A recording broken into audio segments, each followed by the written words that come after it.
ay nakakatulong sa pagdami ng mga bulaklak at bunga ng mga kakao at pagkontrol ng mga peste at diseases at pagpadali ang pag-harvest ng bunga. Ito ang mga gamit na kailangan sa pruning: pruning shear, pruning saw, at long pruning shear. Gamitin ang pruning shear sa pagputol ng maliliit at manipis na sanga. Mainam ito para sa mas detalyadong pagpuputol. Gamitin ang pruning saw sa mas makakapal o tuyong sanga na hindi na kaya ng pruning shear. Gamitin ang long pruning shear sa pagputol ng mataas na sanga na hindi na kayang abutin ng kamay. Mas ligtas ito kaysa umakyat pa sa puno.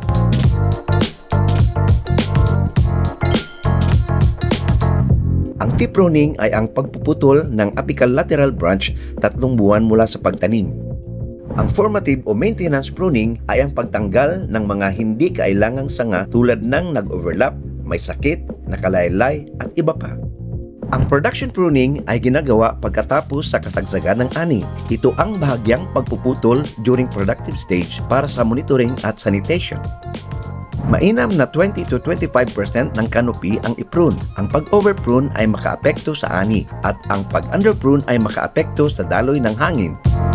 Pruning of overlapping branches.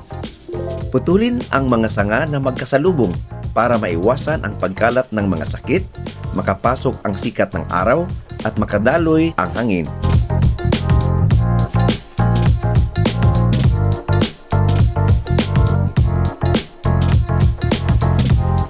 Pruning of dropping branches. Tanggalin ang mga sanga na nakalaylay para maiwasan ang pagkalat ng mga mikrobyo at hindi maging sagabal sa pag-aani.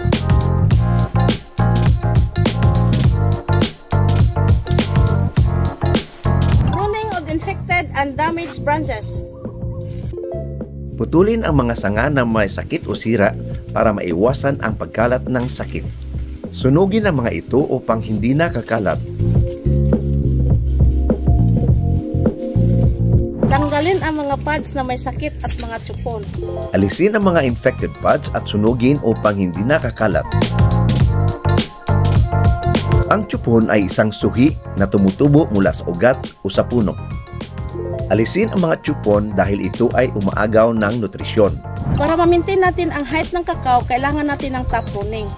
Gawin ang top pruning para makapasok ang sikat ng araw sa pagtubo ng lateral branches at sa pag-iwas ng wind damage sa mga sanga.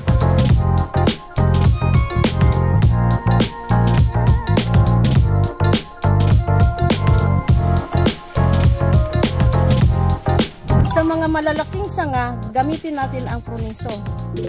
Putulin ang malalaking sanga para makapasok ang sikat ng araw, makadaloy ang hangin, matanggal ang mga sangang hindi namumunga at mabawasan ang pagkabali nito.